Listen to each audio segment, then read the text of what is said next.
Good evening and welcome everyone to our Civic Action Conversation on Climate Justice. I am really excited to be here with you, for those of you that are watching in real time or for those of you that will be joining us with watching the video recordings. My name is Vanessa Diamond. I'm the Senior VP of Civic Engagement at the Community Foundation and a member of the RVA Engage Collaborative. I wanted to start us off tonight with a quote by Wendell Berry. "The care of the earth is our most ancient and most worthy, and after all, our most pleasing responsibility. To cherish what remains of it and to foster its renewal is our only hope." And with that, we really want to focus tonight on how we each explore, engage, and really take care of the planet that we live on. It is a wild, beautiful, and at times complicated planet. So start us off in the chat. We would love if you would participate with us, and in the chat, just tell us about a special memory or a time that you have in nature that really connected you to the world, to your family, to yourself. So we can share a little bit about our each individual relationship that we have with the environment and the world that we live in.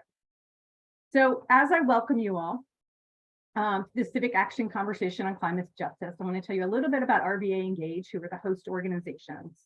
We are a collaborative of community engagement professionals. We work in the nonprofit, corporate, government, and educational sectors. Our work is really simple.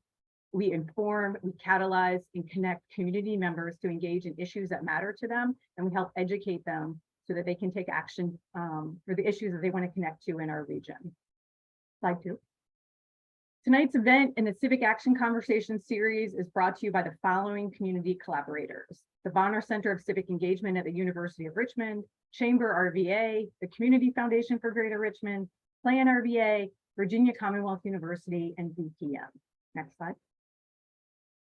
So a little bit about these conversation series that we have. The Civic Action Conversation series focus on critical regional priorities and possible action steps for each one of you. The topics of the series are chosen because they reflect some of the highest priorities that we see in the community and what we hear from you that are important to you, so we can learn about them. The series that we seek to present multiple perspectives. So you'll hear from people from government perspectives, landowners, you'll hear from nonprofit organizations, community organizations, government organizations. We invite you to listen and to learn and to take action in a way that makes the most sense for you. So a little of our fun Zoom housekeeping for tonight. All of our microphones are muted for all the speakers. If you want, you can ask questions in the Q&A, and there's a moderator that is watching them, and either will respond directly into the Q&A and we'll be posting some information and resources into the chat. We are also recording tonight's session, and we will post it in those resources on rvaengage.org as soon as it is available, so you can share it, watch it with friends, or be able to go back to a specific point of the presentation that you're interested in. We will send that out to all registered attendees in an email to alert you when it is available. So first and foremost, I want to invite and introduce Nathan Burrell. He is our informed moderator of the evening. He is the Director of Community Conservation and Government Relations for the Virginia Outdoor Foundation. Nathan is an amazing environmental advocate. I've worked with him for, I think, almost 17, 18 years through lots of different iterations, and is such an incredible partner. He has over 20 years of experience in parks management and land conservation. He was appointed the Deputy Director of Virginia Department of Conservation and Recreation by then Governor Northam in 2021, and is currently the Director of Community Conservation and Government Relations at the Outdoor Foundation. Nathan has been frequently recognized as an amazing leader in our community and a conservation advocate. He's been named the top 40 under 40 by Style Weekly, a local history maker, and as a Richmond Times Dispatch 2018 Person of the Year. He sits on the board of Groundwork RVA and the Capital Regional Land Conservancy, amongst others. Welcome, Nathan. Awesome. Thank you, Vanessa. And welcome everybody to this important conversation, this civic conversation around climate justice. You're here because you know things are weird. I mean, it's 80 degrees. It's beginning of April. We're seeing that flowers are starting to come out 3 weeks earlier than they typically are. You watch the news, you're seeing every day that our ocean wildlife are dying. You see dolphins washing up on shore, whales washing up on shore. This isn't normal. We all know that. But what does it mean to fully engage in climate justice? That's something that I have really wrestled with throughout my career. What does it mean for climate justice? What does it mean to have access to the outdoors? These are things that we're going to explore today in our panel discussion, as well as with our keynote speaker. But what drives me really is, again, I kind of started off with our changing environment, our changing world, and we see it. And what really drives me is, 2045. 2045 is the date that America is expected to be a majority minority country. It's kind of a weird term, but what that means is that people of color are going to be the majority in this country by that point in time. Well, right now, people of color haven't been fully engaged in this conversation, in combating the changing environment that we are all seeing and experiencing around us. Some of us disproportionately, mostly in the communities that are underserved and in communities that look like myself. We must engage everyone in this fight. The only way that we reach not only environmental sustainability, but the ability to regenerate our environment is if we're all a part of this conversation and we're all engaged. And so tonight, we're going to talk to some panelists that have a very different background than most of our traditional conservationists. And really our goal here is to really think about conservation in a little bit different way. Think about conservation as if we were all engaged in it and not just certain segments of the population. And so I'm very excited to carry on with this discussion this evening. We've got you guys locked in until about 7:30, and we really look to keep you all engaged throughout this. So there's going to be a number of questions. I see that you guys have started putting some stuff into the chat. Some great memories about being outside. I love the one about going across country with your wife in a motorhome. Wow. And only having 2 more states to go to. Let me guess, is that Hawaii and Alaska? Guessing that you have a motorhome. I'm really excited that for you all to engage throughout this conversation. So, as we get started here, Sid, we want to know really what's a special memory you have of a time in nature. So if you could post that into in the chat here. What is a special memory of a time you have in nature? As we move through the conversation today, again, we'll ask you to post a couple things in the chat. We'll also ask a couple poll questions. So as you guys are thinking about that, we'll also add in our first poll. Which do you think is more environmentally friendly? People living further apart, i.e. houses surrounded by yards or green space, or people living closer together, i.e. dense housing? Please chat your response.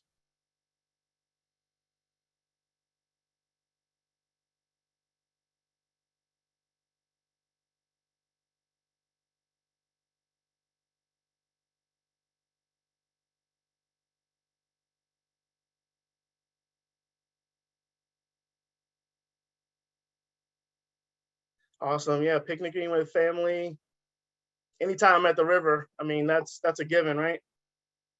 Playing in the woods,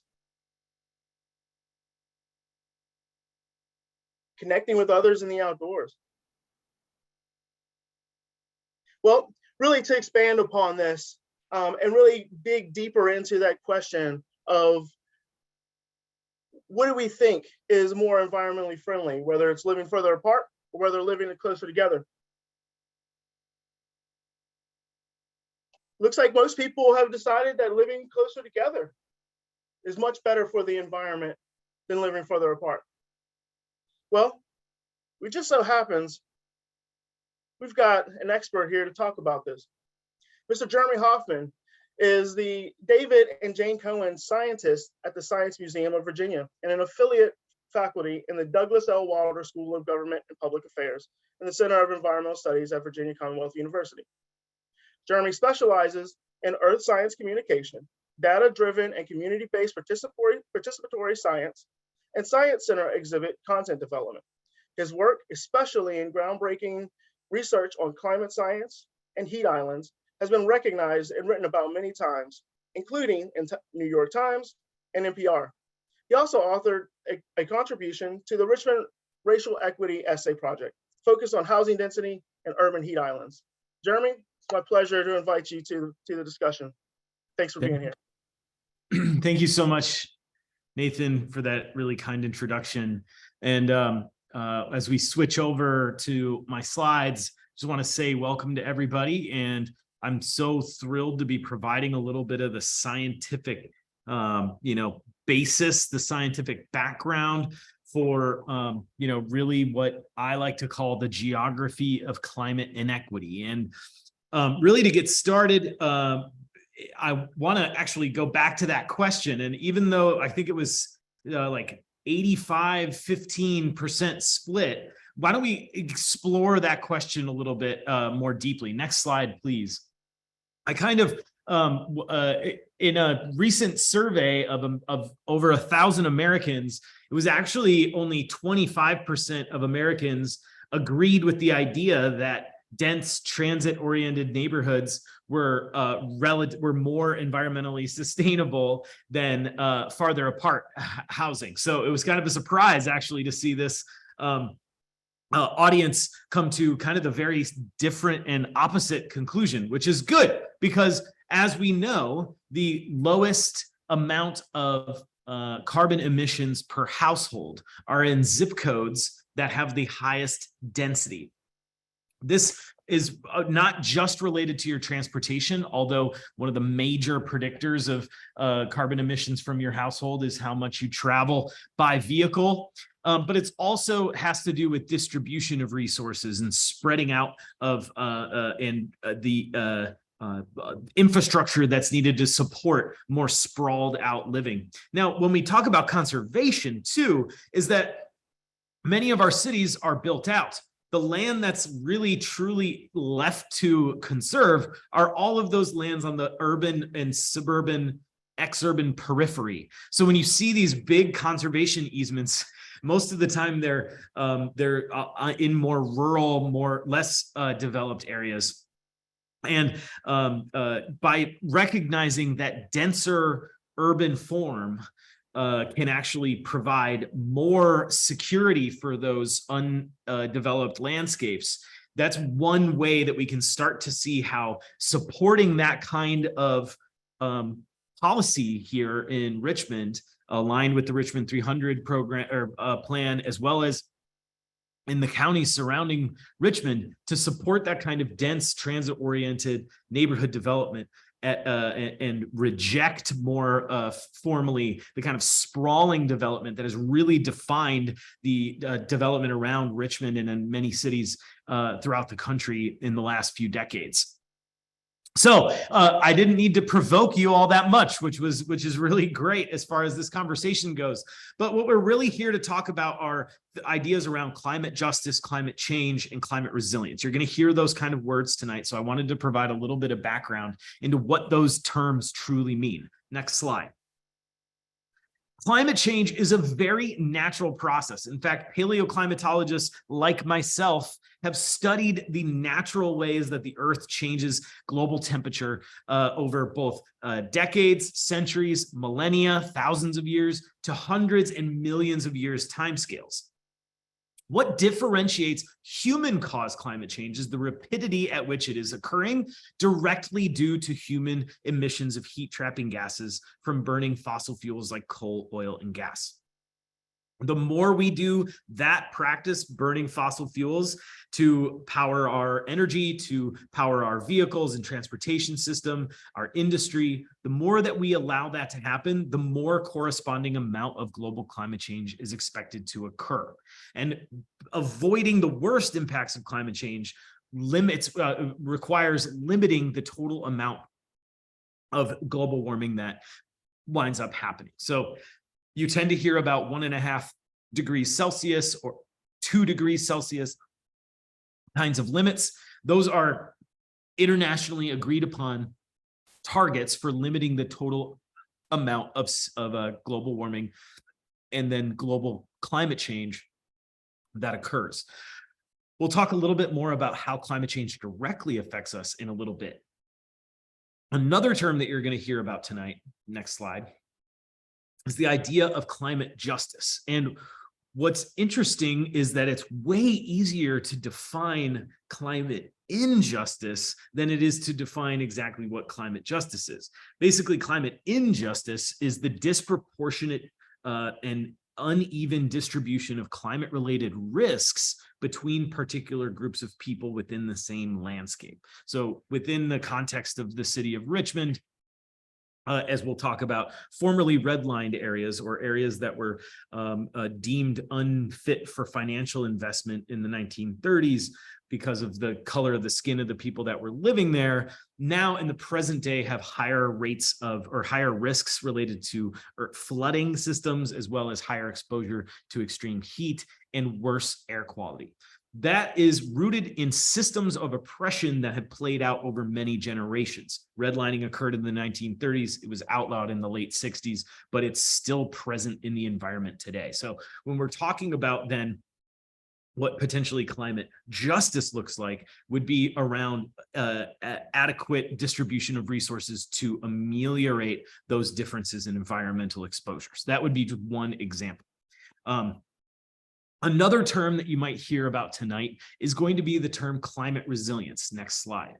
Climate resilience is really the ability for a region or a city or a neighborhood to absorb climate-related threats. Think of like a hurricane or a heat wave, and then bounce back and thrive and maybe even achieve a higher level of functionality, justice, etc., than was previously realized. So with respect to things like our infrastructure, a resilient area, a resilient city has stronger and smarter infrastructure that withstands the threats of a changing climate. So that would be extreme heat, which may cause electrical grid systems to fail, extreme weather like flooding, that may damage roads or inundate entire neighborhoods, as well as virtually any other form of infrastructure you can imagine. Now, that's just one example. Next slide. Climate resilience also includes the idea that there's integrated and participatory processes that seek to understand this shared ownership and co-production of resilience building strategies. So asking the community, hey, how do we want to build climate resilience? Next slide. Finally, climate resilience also includes a notion of climate justice within it. This means the equitable reduction of climate-related vulnerabilities by building that community capacity and at an equitable provision of critical services. This is especially important when we're talking about frontline communities that bear the brunt of climate impacts first and worst. Because remember, even without climate change in the picture, there are huge environmental disparities within our cities. So even without climate change at the table, there are still these differences that injustices in our environmental exposures that would be here anyway, even without climate change, then additively making that worse. So next slide, please. Let's talk a little bit about what that means here in Richmond. I can basically summarize it in 5 emojis. We're already experiencing a world and expecting one that is increasingly hotter, wetter, sneezier, and wheezier. Hotter we'll get into in a big way. Wetter, our rainiest days have gotten significantly rainier over the last few decades. We're having more days of rainfall over an inch, and all of our sewer systems are designed to accommodate those one-day rainfalls over 24 hours. But there's more intense rain happening in a shorter amount of time. So that creates the conditions that overwhelm our sewers and our streams, causing urban flooding. Now, also, we have our neighbors on the coast who are seeing more sunny day flooding conditions throughout the year, even without a storm. So sea level rise is contributing to our coastal areas becoming wetter as well. Now, sneezier and wheezier have to do with the increased pollen season. I've been sneezing all day. The pollen season has gotten stronger by about 25% over the last 30 years. And the peak day, the day that's the most allergenic, has moved earlier into the spring by about a week and a half. So we are experiencing stronger and more intense pollen seasons. And then even wildfires thousands of miles away, happening in California, Canada, and the Northwest, smoke from those fires, which are burning longer, stronger, more area due to climate change. The smoke from those fires travels across the United States and subsides into central Virginia and has caused in the last couple of years the worst air quality conditions that we've experienced in over a decade. So let's talk a little bit more seriously about hotter, and then and get to talking more about what we can do next. Next slide, please. Heat kills more people on average than any other weather-related hazard, more so even than hurricanes and tornadoes that you tend to hear more about on the news. Next slide. We also know that heat disproportionately affects those with chronic illnesses, the elderly, the extremely young. And we learn this and those in communities of color that have been systematically oppressed over time. Chicago, 1995, over 800 people died. Higher rates of people dying in elderly communities of color on the city's southwestern side. There's a great book called Heat Wave by Eric Kleinenberg that you can read more about this particular system study out. But in heat waves since 1995, many of the exact same populations continue to be the ones that die at higher rates during extreme heat waves. Next slide. We also know that extreme heat does not express itself the same way everywhere. Think about jumping into this picture and running to go and touch the hottest surface. Where would you go to touch the hottest spot in this picture? Then think, where would you go next to go to the coolest spot in that picture? Next slide. Scientific tools can help us explore that risk, and the brighter colors here are the warmer temperatures. Human built surfaces, asphalt, sidewalks, they amplify the sun's incoming energy and absorb it and then re-radiate it back into the air as heat throughout the afternoon and into the evening. Meanwhile, more natural landscapes tend to actually reduce temperatures. Next slide. Back in 2017, we stuck a bunch of thermometers on cars, drove around with the teens from PlanRVA, students from BCU and U of R, the Office of Sustainability from the City of Richmond, and a news reporter from the Richmond Times-Dispatch. Next slide. And we found a 16-degree Fahrenheit difference between the coolest and warmest place at the same moment. Next slide. It turns out these same hot pockets have higher rates of heat-related illnesses responded to by the ambulance. Next slide. And it turns out by disaggregating by race, the cases that are responded to by the ambulance, there is a higher proportion of Black individuals experiencing heat-related illnesses than for the same relative proportion of the Richmond population than white individuals. This is clearly a climate injustice and one that is related to a disproportionate exposure for Black individuals in the city than for white individuals. Next slide. We also started to notice through conversations with other collaborators like Duran Chavis, who's unfortunately not with us this evening, that these maps of heat look exactly like just about every other map of Richmond, from the distribution of race and ethnicity to income to food deserts to vacant lots. All that's tied together through the fact that cities don't happen by accident.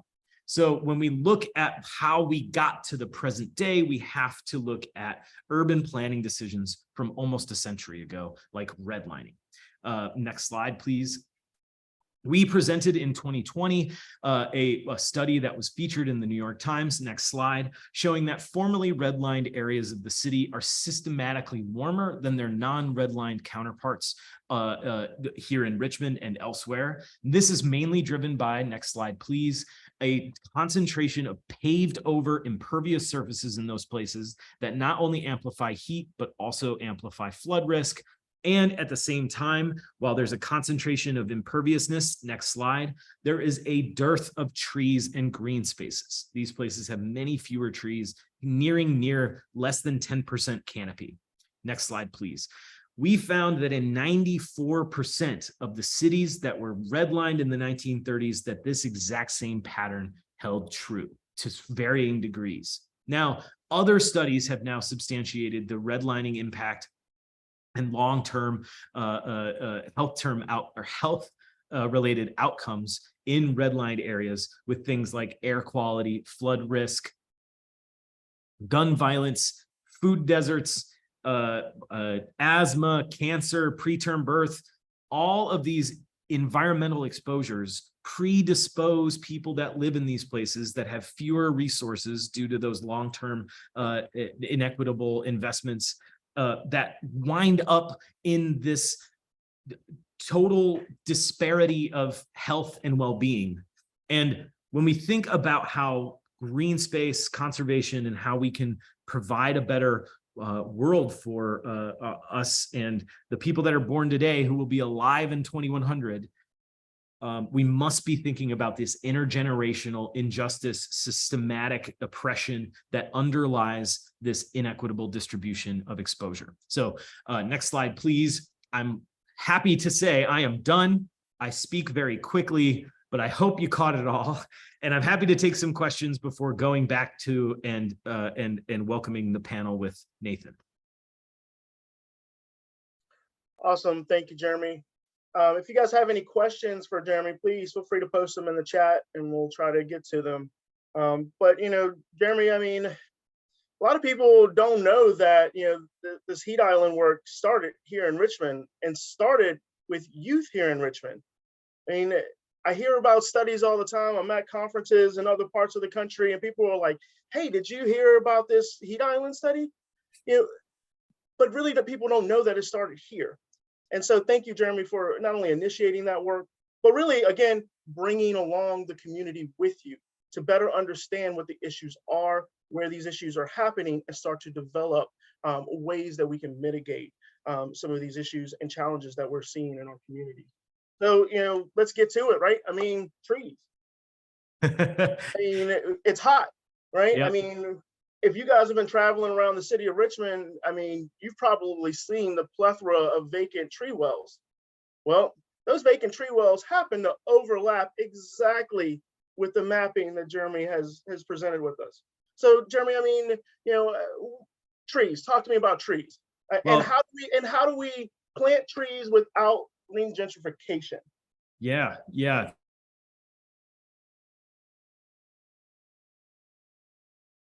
You locked up on me, Jeremy. To do. Yeah, can you hear me? I can now, yes. Okay, great. You know, there's definitely been a blossoming of a culture of tree. I mean, Richmond's already a tree city before, but I think it's been intensified through this heat island work, through the work of Southside Relief, through the work of Duran, through the work of PlanRVA. Many groups have taken on the scientific approach to ameliorating the heat island effect through trees, and I would say that trees are one of many different approaches that we have for actually mitigating or turning down the city's temperature.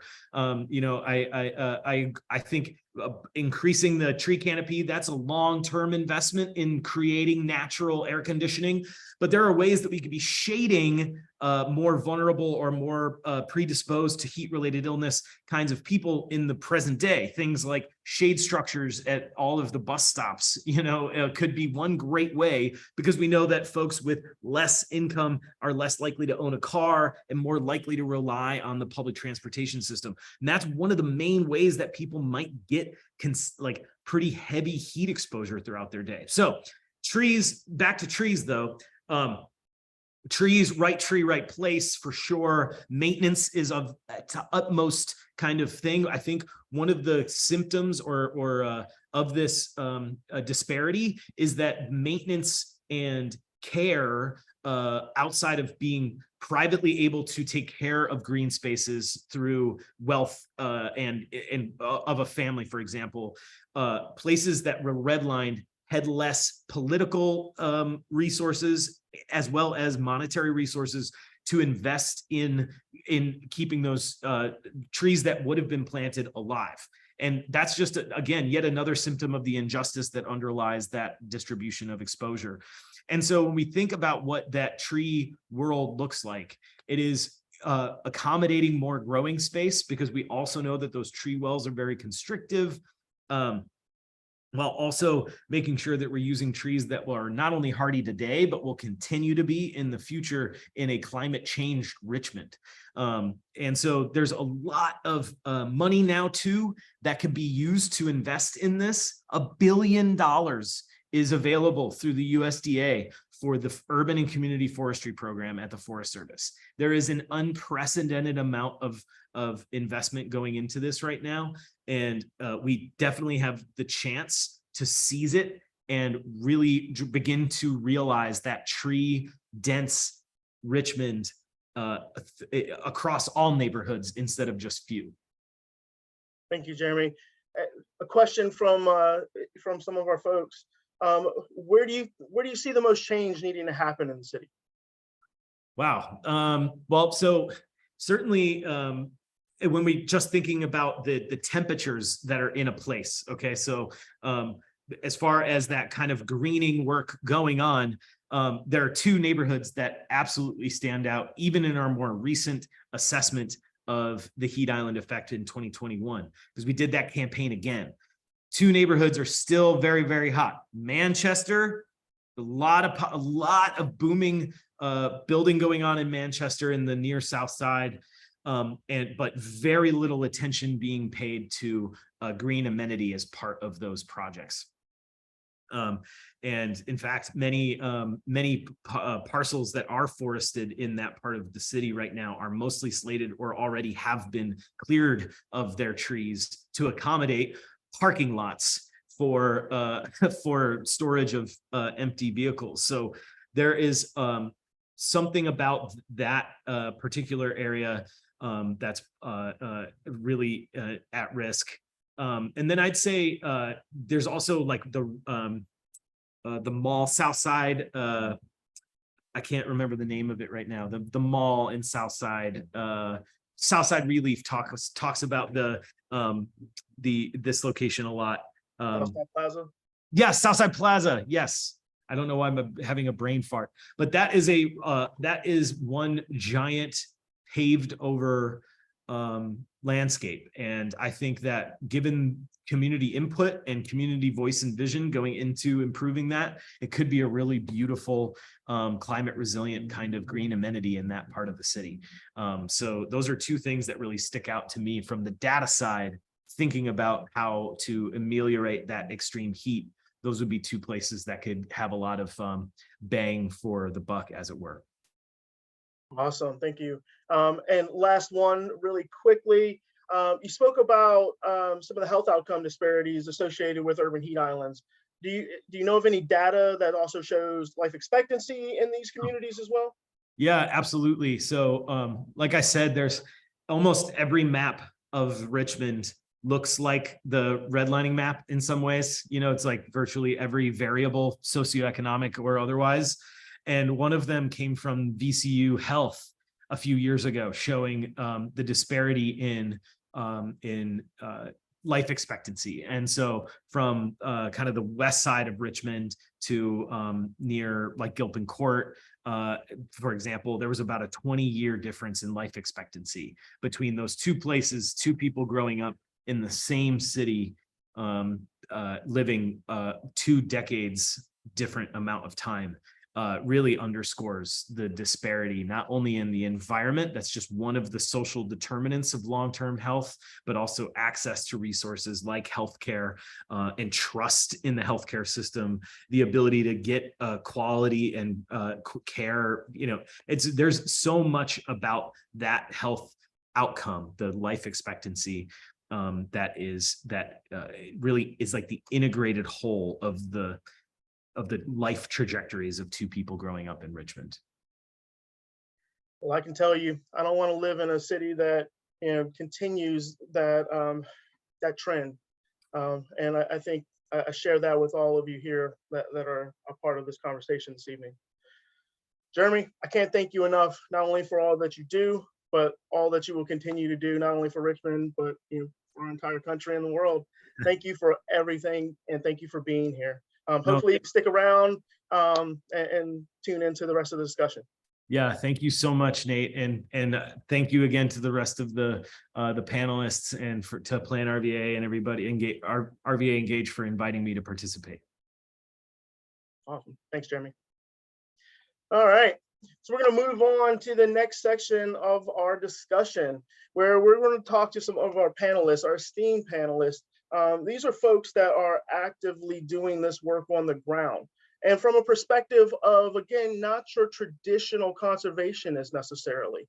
And so our first person I want to introduce is Chief Stephen R. Atkins.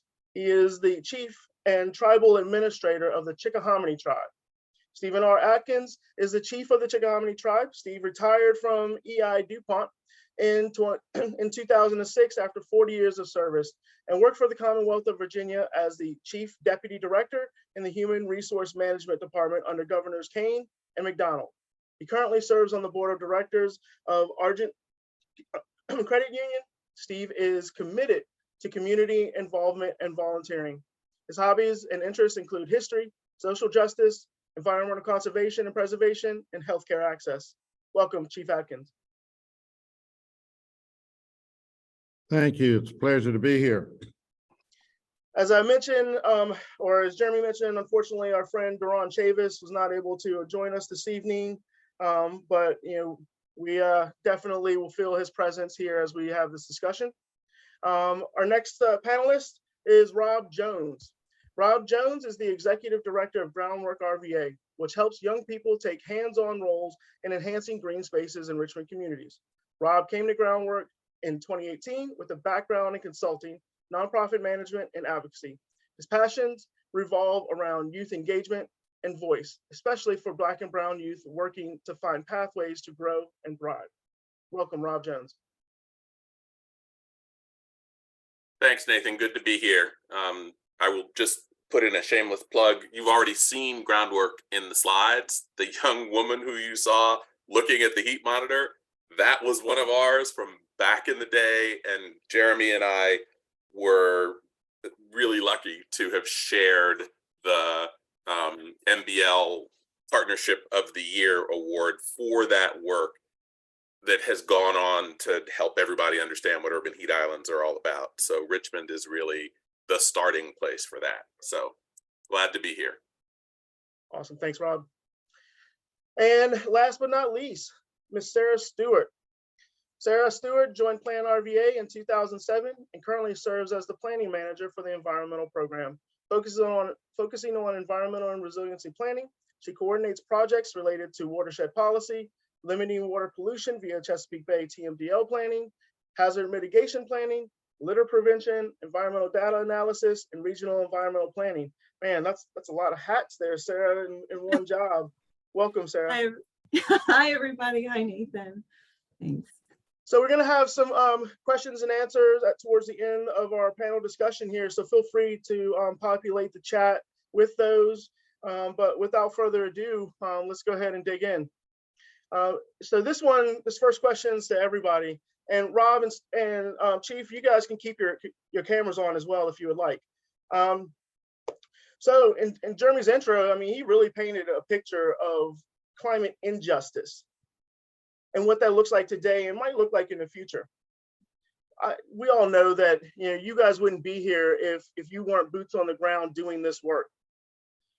But what does it mean for your organization or for your community when we talk about climate justice? What work are you all doing to move us in that direction? And I'll start with Chief Atkins. Thank you for the question. And let me digress a little bit. I was thinking about the history of my people. Back in the early 17th century, when the settlers were planting tobacco, they were planting to the extent that they were wearing the land out. And they didn't heed the advice of the native people who had been tilling the soil for millennia.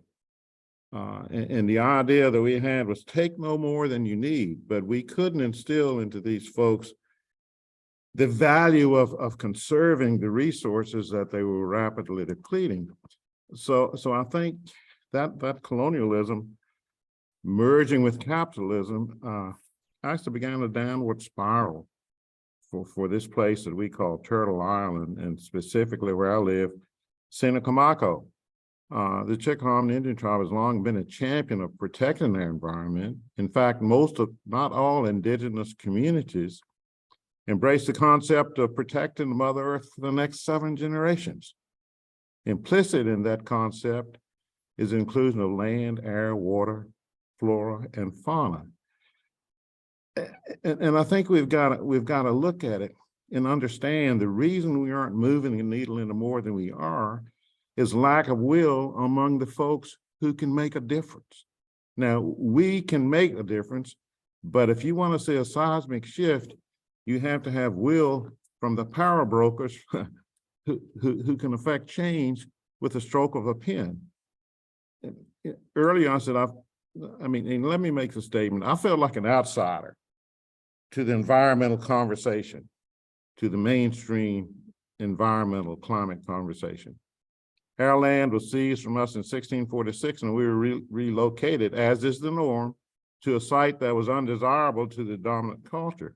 But through my work with Joel Dunn and Patrick Noonan, I became a founding board member of the Chesapeake Conservancy, where my voice was heard and ideas were received and put into a plan to help combat these climate changes that are just terrorizing, for lack of a better word, the poorer communities across our land. We did take a proactive step, the 7 federally recognized tribes in the Commonwealth, and we formed an Indigenous Conservation Council. It's in its embryonic stage, but to have people engaged in trying to do things that are necessary to help combat climate change. And one significant component of that would be education. You know, nature has a system. Plants emit oxygen and plants absorb CO2. I'm talking about trees, but anyway, there's a system. And we need to utilize the knowledge we've gained from Mother Nature to help us solve, or at least mitigate, what we're feeling due to this climate change. And I yield back to you. Thank you, Chief. Yes, true words have never been spoken. Rob. Yeah, I mean, How's Chief, thank groundwork you. engaged in climate justice? Yeah, I mean, so thank you so much, Chief. I think the conversation we often, and that's folk of color, Black folk in general, have also felt outsiders as part of the conservation conversation, right? We often in our communities feel like things are happening to us and not happening with us. And at PlanRVA, that's one of the things, along with, sister organizations, Duran Chavis and Happily Natural Day, Cherie and Wendy at Southside Relief, right? Groups that are creating space for impacted communities to have voice in the conversation. It's not enough to do for, right? At a minimum, do with, but even more, listen to and let us do. I mean, you talk about your land having been taken, and I'd talk about my folks having come in chains. And I say oftentimes, if they had left y'all alone, and if they had given us our 40 acres and a mule at emancipation, we'd be having entirely different conversations about what the landscape looked like and what land conservancy and conservation was, right? So that covetousness and the desire for more and not having a place to really think about take what you need, right? So anyhow, I'll stop with that part. But PlanRVA is devoted to creating opportunities for young folks. We are a youth development organization that operates in the environmental and climate justice space, right? So helping young folks to claim their space, their voice in their own communities, as far as doing the mitigation work that Jeremy was sort of talking about before. From my personal perspective, yes, absolutely, it goes back to redlining, but it goes back before that, right? Because the neighborhoods that are redlined tended to be the neighborhoods where folks were coming up from having been enslaved, trying to get out of conditions where they had no access. And, you know, racism systems, you wind up in a situation where, and it's the same thing when you look at land and you look at you know, the way that farmland is supported, right? Back in the day, there were mortgages available if you lived in a desirable neighborhood that wasn't full of folks of color. The same thing was true out in the countryside. You know, you could get loans to get your farm to run. But so anyhow, I think there's the conversation about inequity and disproportionate impact goes back, you know, 400 years, and we're still working to try and figure out how to bring that out of that mindset. And the good news is, from my perspective, and Chief, I'd love to hear what's happening with young folk in your world. The young folks that we're seeing aren't, you're right, they're not interested in you know, how they're supposed to be.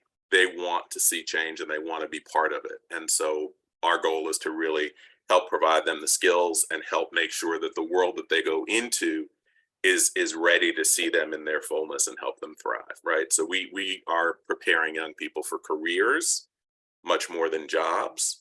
We're creating problem solvers much more than, you know, units of labor. Anyhow, so that's kind of what we're doing. We are planting trees. We are also watering trees, right? Because even when you put in natives, it takes a couple of years. So everybody wants to go plant them, and then you look around and like half of them die. Well, part of what our workforce does is make sure that, and part of what we've been doing in the conversation with our larger conservation partners is guarantee that maintenance is built into the plans and the programs for planting trees, right? 2 years of water and they're good. We bring the 2 years of water. So I'll stop To talking. respond a little bit to your question, I won't take much time. We do have the youth actively engaged in projects, and working with Nathan Burrell, we're looking at acquiring another couple hundred acres of property, and we've held our hands. We're not going to cut the trees, and we're going to maintain it and let it give back to Mother Nature the way it was planned to be. But we're also building a VOTEC center to train our young people. We have scholarships for colleges, but we also know that VOTEC is essential. Welders, plumbers, those kind of craftspeople are in short supply these days. So we do have a look toward the future and are equipping our young people to really be able to compete actively in the marketplace that's in front of them. So I will shut up and let Ms. Stewart talk. Yeah, engaging youth in this is critically important. And you know, that's why we started wearing seatbelts, right? That's why you stopped smoking cigarettes as an adult. It's because your kid kept nagging you. And so, yes, bringing along the youth is critically important as we engage in everybody. And Nathan, to that point, you mentioned seatbelts. For my kids, my grandkids, it's second nature. They get in a car and they buckle up. You look at it, laws are put in place to make them buckle up, to make me buckle up. I resisted for a while, but my kids do it automatically. If we put the right structure in place, whether it's through legislation or not, after a while, it becomes second nature and it takes care of itself. So that's a good point that you brought up. And Sarah, so, as a regional planner, as a person that thinks about, all of these different aspects and like creating systems around, environmental justice and change and resiliency, I mean, how's PlanRVA looking at this stuff? And as we heard, the power brokers, right? I mean, how do we see power? How do we see, some access, ability? And so, yeah, I just want to hear from you, like, how PlanRVA is looking at this. I would like to second everything that Chief Adkins and that Rob have said and that you have said, Nathan. Yes, one of the ways, so for the folks who are less familiar with PlanRVA out there, we are an organization that works with localities in the region. So we're a little bit removed. We work with governments and we work with regional partners. So we've worked with Groundwork. We work with the Chickahominy Indian Tribe. We work with a variety of entities around. A lot of my work, a lot of our work relates back to the data and figuring out a way to see the data as it need be seen. Because when a lot of these policies evolved over time, they either flat out weren't concerned, or the way that they were looking at data, they didn't see things. You have to sometimes shift how you look at information to have things become visible. So one of the ways that we do this is through a data lens and then trying to figure out how to translate that, work with localities, work with the state, work with other regional partners into policies or programs that help give people voice and help bring those voices into actual on the ground realistic action that can make an impact. There are some resources that I think might be put in the chat. So there's a ton of data out there, be it from the census or be it from other groups. So one of the ways that we've been working is trying to sift through that data, analyze it, all of the information that Jeremy had put up, I've seen, we've worked with, he's absolutely right. When you start to look at either be it the city of Richmond, like the maps that he showed, or the broader region, there are patterns that you see. It does not matter which variable you are looking for, it becomes apparent. And you see this historical injustice scenario play out across many different themes over and over and over again. And so how do we take that and bring it into policy? How do we give people voice through changing how we do things, how we reach out, how do we interject voices, more voices into planning processes? And one of the ways is through building partnerships, is to figuring out how we can either find new funding sources to give people to support new projects, or to just build relationships. We've got a great example that we've been working with for the past few years with the Chickahominy tribe and some others for the Lower Chickahominy Watershed Collaborative, focused on impactful policies and programs in the Lower Chickahominy watershed. But big work in data and trying to sift through and help people see that so that it can be translated into policy or program. Because if you can't see it, if you either can't see it or you can't hear the voices, it is really hard to get policies and programs to change. You've got to be able to point at something.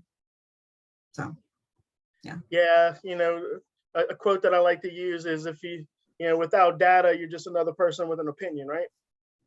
Yes, sir. So, having the correct data that is truly telling the story of what's happening on the ground is critically important, as well as expanding the net. And it sounds like that's exactly what PlanRVA is doing. So thank you for that. So, this one's going to go to Chief Atkins and the Rob.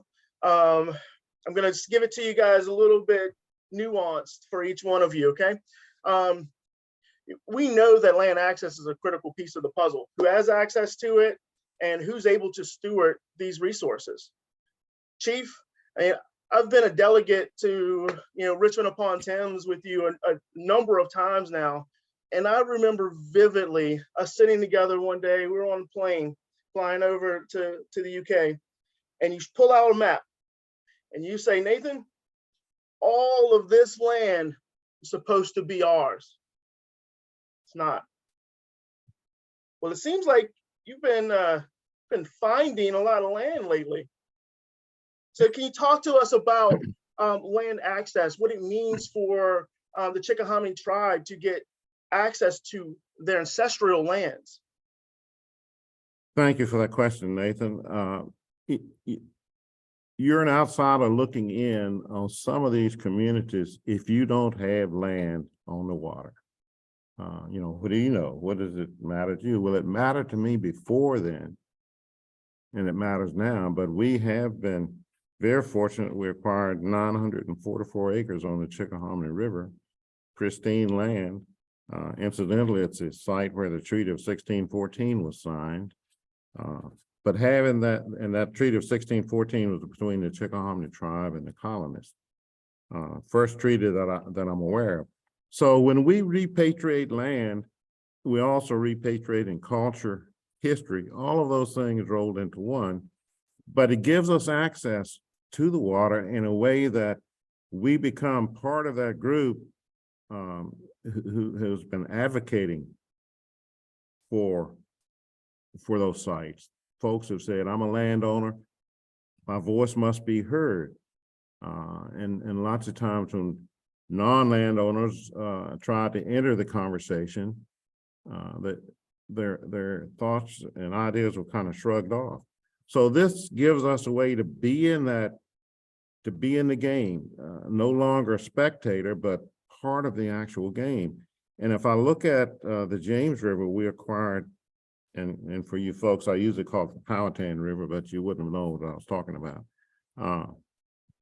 But that gives us a gateway to the conversation around the lower James. But it's hard to relate to those landowners when you don't have a land base in the conversation. And when we look at buying land, we still have to be under the radar because the community gets a little edgy, a little nervous when people of color start buying land that's been held by the dominant culture since a few years after 1607. So it's a hard nut to crack, but we are doing it. And as I look at sister tribes across the Commonwealth, they are doing the same thing. They're finding ways to acquire land, and we're able to bring to bear our concerns about the environment and the things that we know we need to do to enhance our resilience, which bodes well for the larger community. They need to understand as we make positive steps toward dealing with the very apparent climate change, those things accrue benefits to the dominant culture. We're not operating as an island unto ourselves, even though we have seen people do that for years and years. And the fact that poor communities have long been the dumping grounds for environmentally unfriendly operations like landfills and greenhouse gas emitters, to the extent we have this property, we know none of those structures will be built on those facilities. It gives us a more powerful voice in this conversation. You know, access to the Chickahominy River and the James/Powhatan River, it just wasn't there for us. There was one site, and we called it Billy Black's on the James River, where this Black landowner would let the indigenous people come access the James River to fish. So now we have our own gateway, and we have people knocking on our door, and we're going to accommodate, some public interaction on those lands. The ability to repatriate land in the tribal hands, I see that as some of the most critical work that I do. And it's truly inspiring to work with tribes, and especially to work with you, Chief Atkins. The wealth of knowledge, the opportunity to really learn from your culture, I find truly inspiring, and happy to call you a friend. And Nathan, I must say this in front of all assembled, you have quickly become an icon in the Native community, the Chickahominy tribe notwithstanding. Well, I enjoy that work, so appreciate that comment. Thank you. So Rob, yeah, we talk about this a lot. If you guys don't know, I'm the board chair of PlanRVA. I'm a founding member, and so really the work that Rob is doing is also very inspirational to me. But I want you to really talk about, while Groundwork RVA doesn't own land specifically, Groundwork RVA does steward land. What does it mean for Black and Brown youth in these communities that are most affected by environmental degradation to be engaged, to teach them how to engage, not only with the powers that be, but with their community, and truly be the change that they want to see? Before I answer, I have to take a moment of personal privilege. I just got some bad news and learned that we lost our neighbor, Jack. And Jack is was a Black man. And a few weeks ago, we lost another young Black man. And the toll that race and racism and poverty takes on our communities is really just hard to manage. So I'm here and I'm going to continue. And when we talk about disparities and we talk about health disparities and we talk about outcomes and we talk about asthma rates and diabetes rates and all of the things that flow from disparate impacts and disparate access to healthy communities, people die as a result, right? So, stewarding land. When I got here, one of the projects that we were working on was a pathway underneath the climbing wall that's now on the other end of the Teapot Bridge.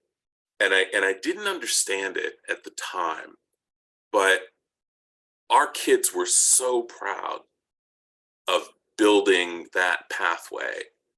And over time, I came to realize that climbing is not something that little Black and brown kids do or had been welcomed in. And often when that space was being used, if there were little Black and brown kids around, what are you doing here? Yeah. Not verbally, but the body language. Yeah.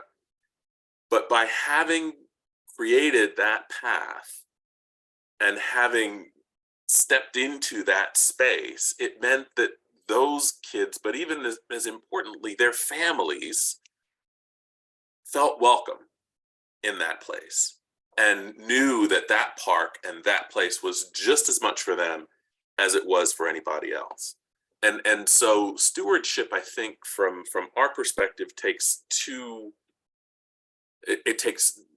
angles. One is developing the skills and attracting the resources to be able to make an impact in their own communities and see changes, see trees in places where there weren't, look and see native plants growing in places where it had been sidewalks.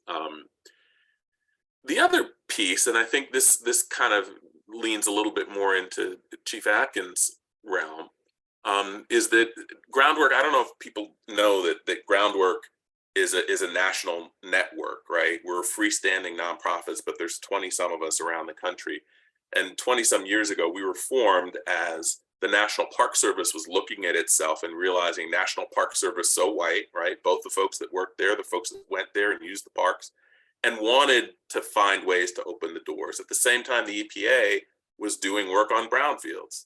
And they looked and they realized, oh, look, brownfields showing up in communities of color, National Park Service wanting to invite more folks of color into the fold. So out of that, Groundwork is born as a way to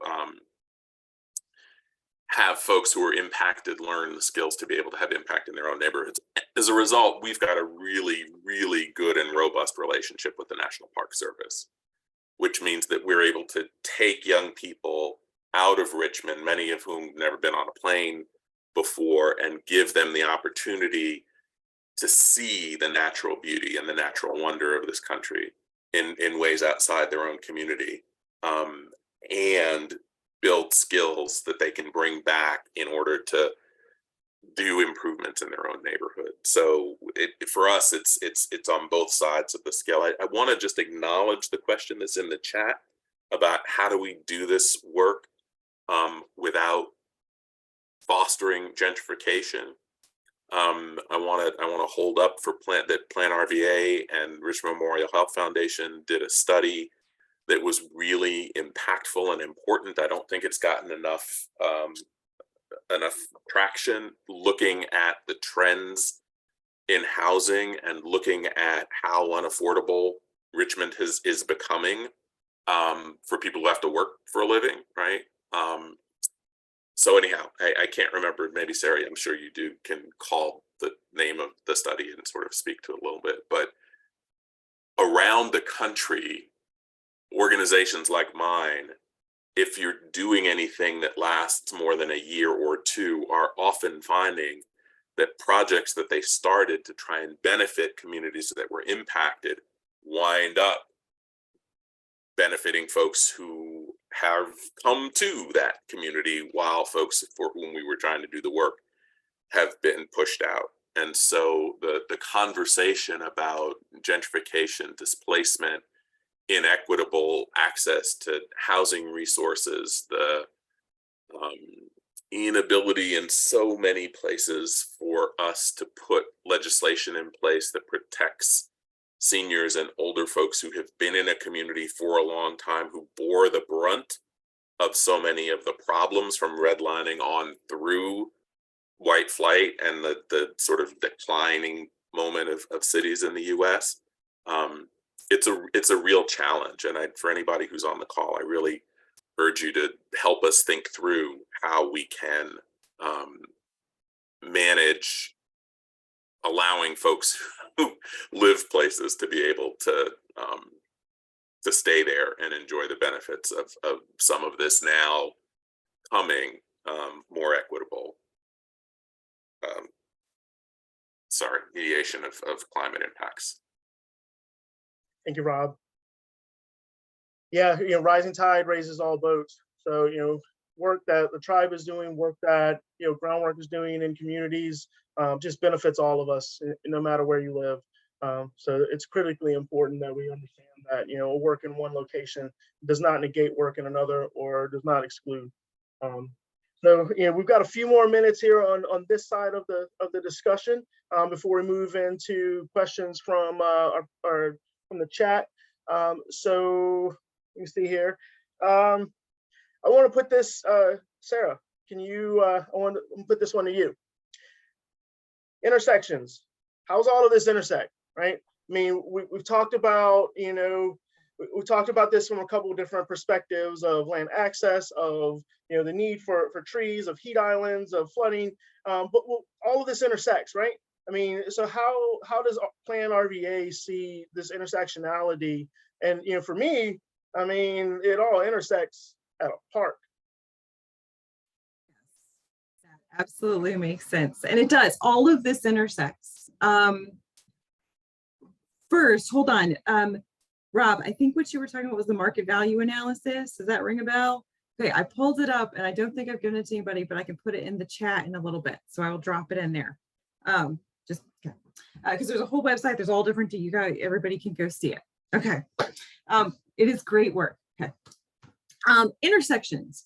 So yes, all of this intersects.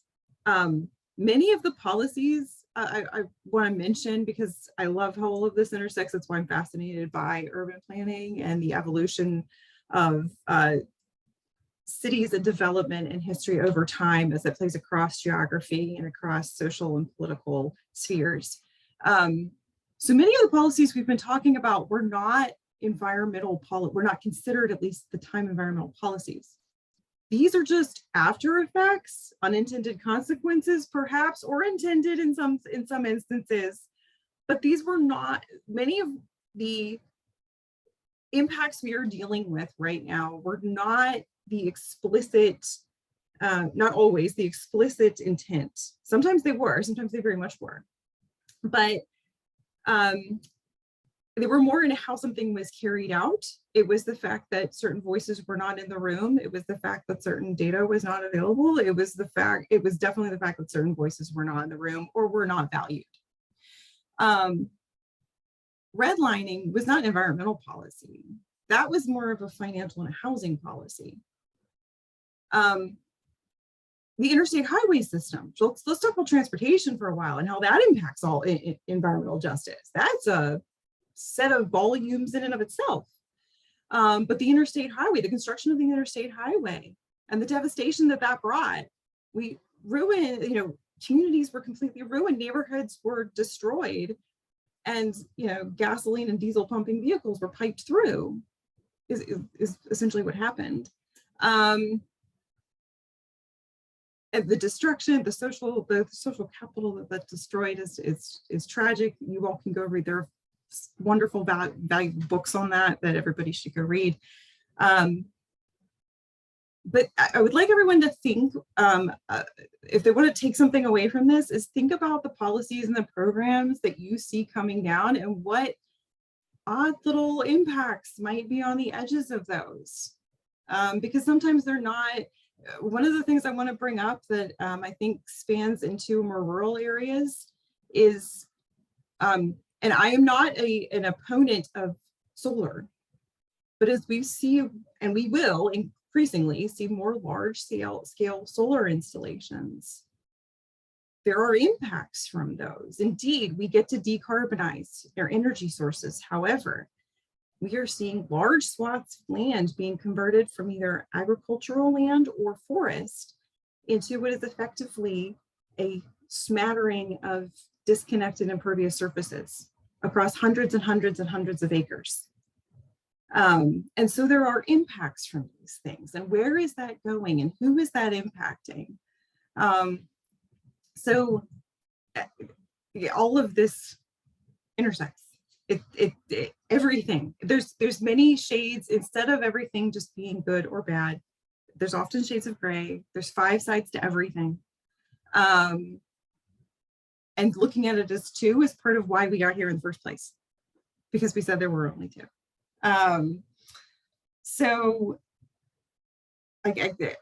everything intersects. So how are we impacted? How are we trying to factor this in at PlanRVA? We handle, back to transportation. One of the things that PlanRVA supports is various transportation planning organizations that use federal funds to fund transportation projects.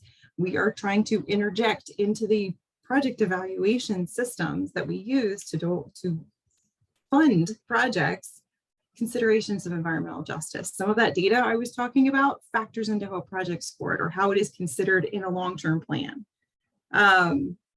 This is how you do it. This is literally the nuts and bolts. It's very, very dry of how you take the data and you take the relationships and you try to interject them into a planning process, and you take the voices and you factor them in. Okay, that gets 5 points, now it gets 10. Now, or this, all of a sudden, this is a whole nother set of criteria that something has to get scored against that wasn't there before. It just flat out wasn't. And looking for new partnerships to create new networks to get everyone to parks, because you're right, Nathan. It's about access. If people do not have access to things, they do not value them. And to what Rob was talking about, and I think Chief Atkins has mentioned before, we want to go back to education. You've got to get kids exposed to these places so they can understand them, so they can value them, and to these natural resources, to these special places. Because if they don't know anything about them, why would they value them? It's an alien, space. Yeah, who's at the table is critically important. Who's at the table is always important. Go ahead, Chief. I'd like to respond to that because, I mean, that was part of the calculus. Keep us out of that. And then our voice is not going to be heard. But we're surmounting that hurdle. And I think we're bringing a lot of expertise to the table that is going to, as I said, accrue benefits across the whole spectrum. But I'd like to mention one fact. I have many friends across the United States and Indian tribes. I have friends in Louisiana who are now moving again. Their land is just, the rise in sea levels have caused them to move several times. And I don't know how much farther inland they can go because there's a body of water behind them. I have friends in Alaska who are virtually seeing their front yards disappear. I have friends in Washington State who are just having tremendous difficulty maintaining their homes because of rising sea levels. People need to understand this is the reality in which we live, and it's not going to fix itself. So I hope as conversations like this ensue, people will become engaged. A lot of things can happen if you get grassroots support.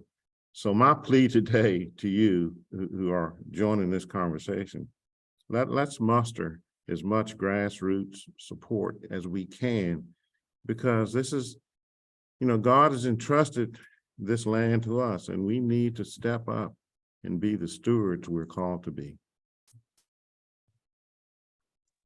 Thank you for that. Just So- really quickly, I just want to, I'm sure, I wonder, Chief Atkins, but I mean, from our perspective, it's not always just that, people can't appreciate what they don't have access to. It's that access, every time kids get access, they're like, oh, I get it. Yeah. Right? There's something about outside, doesn't matter how old, how young, what color skin, right? There's something about outside and nature that touches us all, right? And so our experience is if you put them outside, they feel it. So anyhow. So true. Awesome. I've got one more question for you guys before we get to the question and answer. So really quickly, what are specific actions or steps that members of our community can take? How can they get involved? And this is for all of us, real quickly. I'll offer one. Get to know your congressional delegation. Let your thoughts be heard. Reach out to the power brokers and say, look, this is real. I need help, and you can give me help. We're lucky in Richmond. There are a lot of orgs on the ground doing really good work. Fingers and toes crossed. The $1 billion that Jeremy was talking about, we're coming together to try and do what we can to really bring a chunk of that into Richmond and the region. So I think increasingly there will be opportunities to plant trees to help think about where green infrastructure goes in communities, shade structures, other things like that. So staying in touch with those of us that are doing the work, and those of us doing the work probably trying to do a better job of keeping everybody informed. I'll second both of those. My thoughts are certainly, well, one, just don't stop learning. I mean, the audience is clearly here, so you're doing your thing, but don't stop learning. Please read. Please keep reading. Like, please educate yourself. I know I'm not trying to put a burden on anybody, but keep reading, keep educating yourself, and keep thinking, because if you do that, you will probably do what Chief Atkins and Rob just said. So If you're not learning, you're dead. All right, we're going to move to question and answer in the chat. So please feel free to add any questions that you may have for our panelists. We'll try to get to as many as we can. In the meantime, as that's happening, there's going to be a survey that will be put into the chat, a link for the survey. Please fill that out. We want to know how well we did. Is this a topic that is interesting to you all? Would you like to hear more about this type of topics or other things? So yeah, please fill that out and let us know how we did. And now we'll move into some questions from the chat here. Sarah, I got one for you. Do you think that more cities, counties surrounding Richmond will adopt a Richmond 300 type model? So there are several aspects of that could be part of the model. I do believe that there is interest in that, but I will say each locality has their own personality, their own constituency, their own politics. And I think it's finding the different aspects of the Richmond 300 model that they can apply and the methods they can best use. that's the tricky part. But is there interest? Yes. Are you going to see a perfect replication of Richmond 300 in a more rural locality? I wouldn't say that.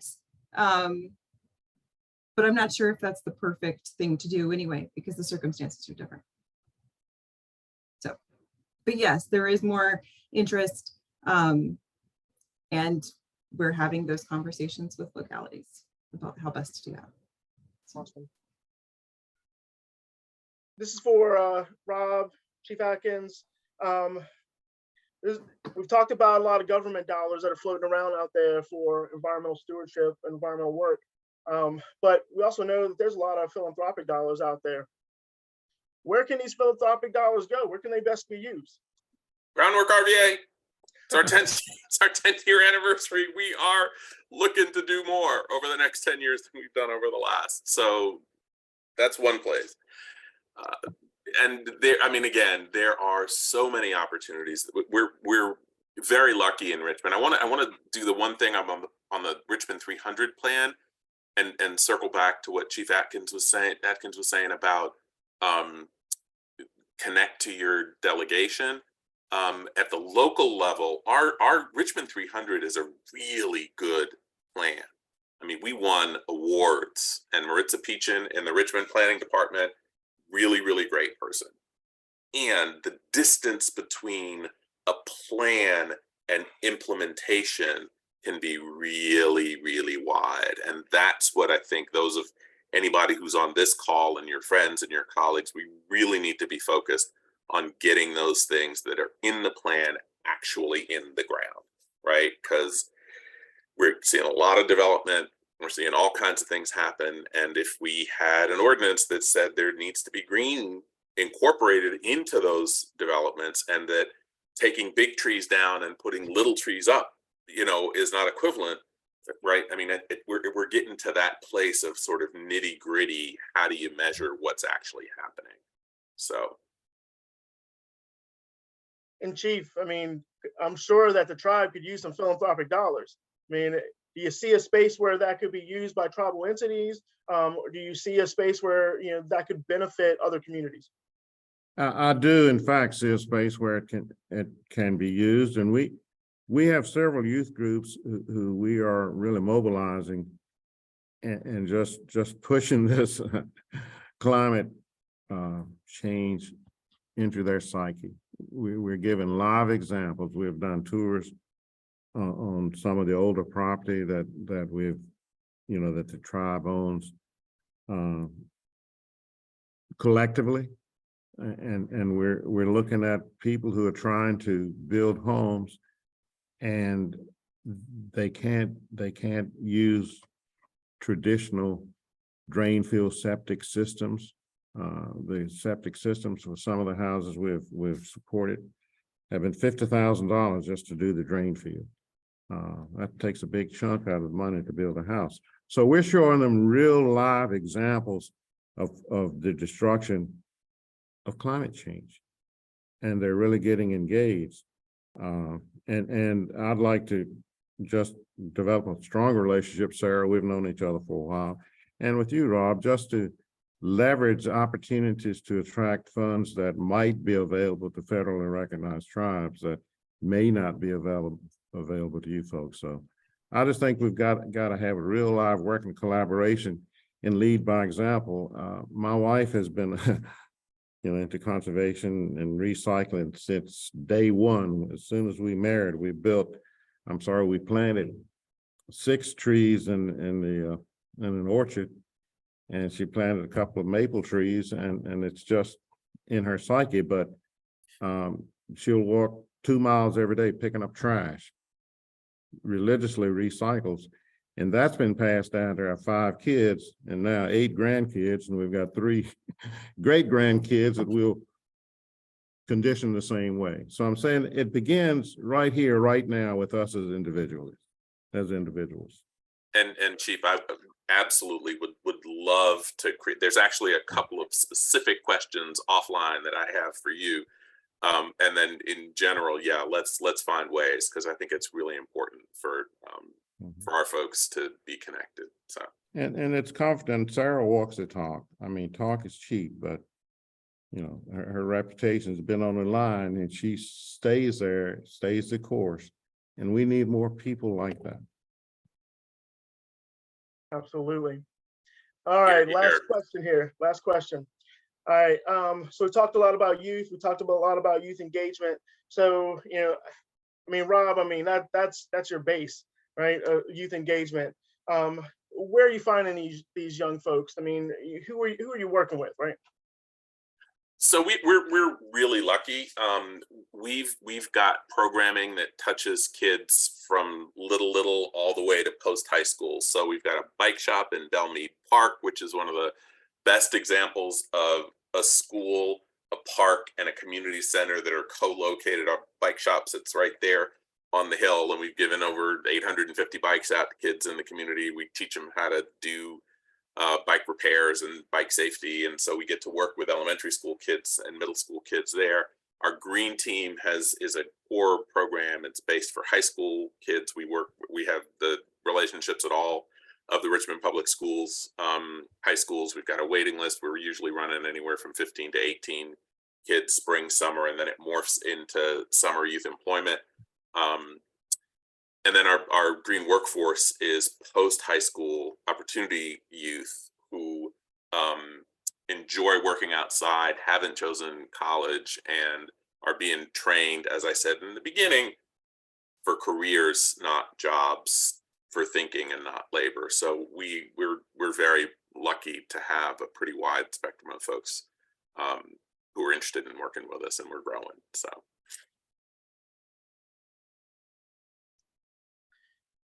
Thank you for that, Rob.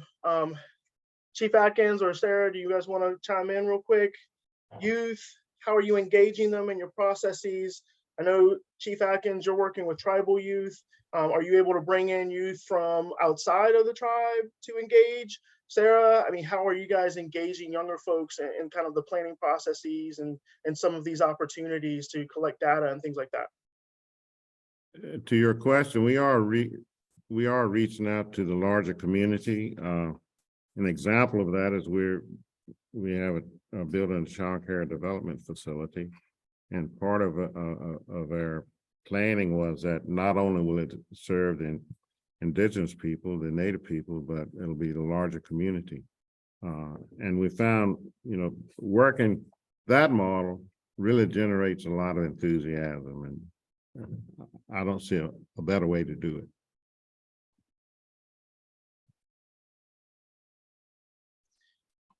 We've been trying to brainstorm better ways to get youth involved, and we do planning processes, like Nathan said. So we do have something kicking off called it's a scenario planning. I'm not going to belabor that, but we're trying to get creative in using more social media, try to figure out how to tap into more schools to see if there's interest that we can either use in surveys, leverage in committees, use in focus groups, perhaps, to feed the voices and the information into the planning processes. So if there's youth on here, if they're high school students or anybody who's interested, you can indicate that you're interested in urban planning. And so I'm gonna really quickly say that one thing that we've used successfully is young people as ambassadors back into their own communities. And Melissa Guevara, who was our green team manager, and Jeremy Hoffman, who was our partner, came up with old school acetate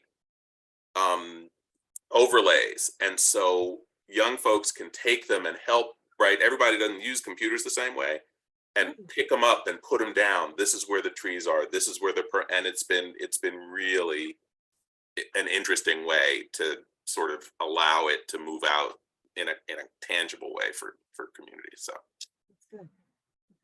Awesome. Thank you, guys. And I want to thank our esteemed panelists here for engaging with us in this conversation. This conversation has been eye-opening. I know you all well, and I've still learned a lot. And so I can't thank you guys enough for taking the time out of your evening, out of your busy schedules to be here with us this evening. Thank you all. So to folks that are attending this webinar, we got a question for you. So after you've heard all of this, ways that opportunities to engage, ways that we're engaging differently, ways to think about conservation differently. What's one thing that you will do to activate or engage someone else in environmental action? As we know, it takes a village. It's not just one individual. It's not just one group. So what are you going to do? Put it in the chat. Planting trees with kids. Come on now, y'all haven't been shy this whole time, so.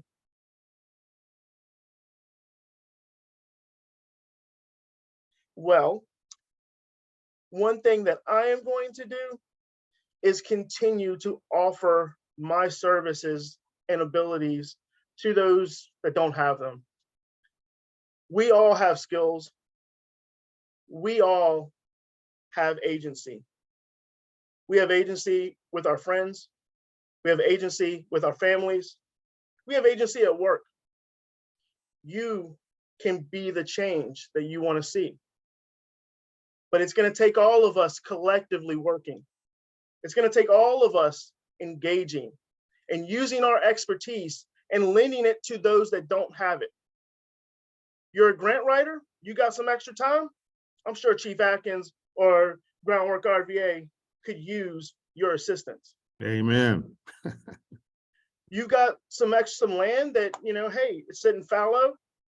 Think about offering it to maybe Central Virginia Agrarian Trust or Happy Naturally Day. Organizations that are working to not only correct some of the food injustices that we are seeing, which I'm really sad that Deron wasn't able to be on in this conversation with us, because that would have been a whole nother section of what we would be talking about. But thinking differently about the resources you have and offering those to people that don't. That's how we regenerate our environment. And that's how we are all going to get through this. I want to thank you all for joining us this evening. We are a little bit over. I'd be remiss if I didn't mention that there's a number of these workshops that are happening. The next one is going to be called Civic Life. A plan to action is a workshop to educate and inspire participants to become active and engaged citizens. This 90-minute in-person session will introduce participants to civic engagement, exploring a community issue, and help participants develop a personalized plan to community action. This will happen on May 10th from 6 to 7:30, and this will actually be hosted at the Community Foundation. So I hope to see you all there, and I greatly appreciate you all joining in this conversation. Thank you all. Nathan, we appreciate you. Really, really do. I mean, you just keep showing up in all the ways, so thank you. Thank you. Absolutely. Thank you all. Have a great night.